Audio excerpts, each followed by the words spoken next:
அதிமுக பாஜக நாம் தமிழர் எல்லாம் மறைமுக கூட்டணி வச்சிருக்காங்க. ஈரோடு தேர்தல்ல அது ஒரு முன்னோட்டமா வச்சிருக்காங்க அப்படின்னு சொல்லி எங்களுக்கு பொறுத்தவரை அந்த மறைமுக கூட்டணி என்ற அவசியம் எங்களுக்கு எப்போதுமே இல்லை.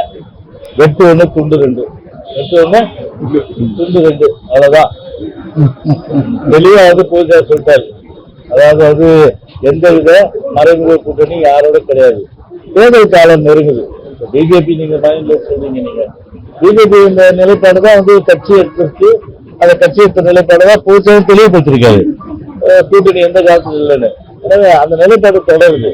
எனவே அந்த வகையில திமுக மாதிரியோ இல்ல இவங்க திருமாவளவன் பொறுத்தவரை ஒரு தலித் மக்கள் குறிப்பாக இந்த 4 வருஷ காலத்துல தொடர்ந்து தாக்குதலுக்கு வராங்க.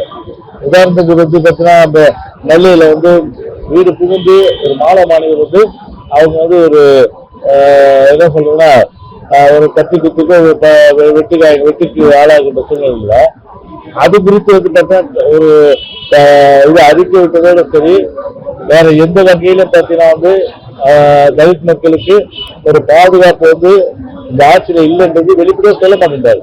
ஆனா தொடர்ச்சியா பாத்தீங்கன்னா இந்த 4 வருஷத்துல வெளிப்படையா தொடர்ச்சியான தாக்குதலுக்கு தலித் மக்களுக்கு இப்ப பாத்தீங்கன்னா ஆம்ஸ்டாங் கொலை, அதே போன்று பல்வேறு மாவட்டங்கள்ல பல பிரச்சனைகள் தலித்துக்கு இருக்கிற நிலையில அதெல்லாம் இன்னைக்கு பாத்தீங்கன்னா மறந்துட்டு இன்னைக்கு அவர் பேசாரு. இப்ப அவர் கூட இருக்கிறவங்களே பாத்தீங்கன்னா இன்னைக்கு திருமாவளவன் கூட இருக்கிறவங்களே பாத்தீங்கன்னா இன்னைக்கு ஒரு விடுதலை கட்சி ஒரு தலித்துக்காக இருந்த கட்சி இயக்கம் இன்னைக்கு ஒரு திசை மாறி போகுது அப்படின்ற வகையில இன்னைக்கு அந்த எண்ணம் அவங்க மத்தியில இருக்கு.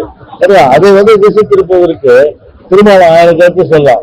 அதுல எந்த விதமான உண்மையில அருமை நண்பருக்கு நான் சொல்றேன். திருமாவளவனுக்கு அது அந்த மாதிரி ரகசிய கூட்டணியோ இல்ல மறைமுக கூட்டணியோ இல்ல உள்ளொன்று வைத்து புறமொன்று பேசுவதே கிடையாது. எங்களை பொறுத்தவரை உண்டென்றால் உண்டு, இல்லை என்றால் இல்லை, இல்லை இல்லை இல்லை.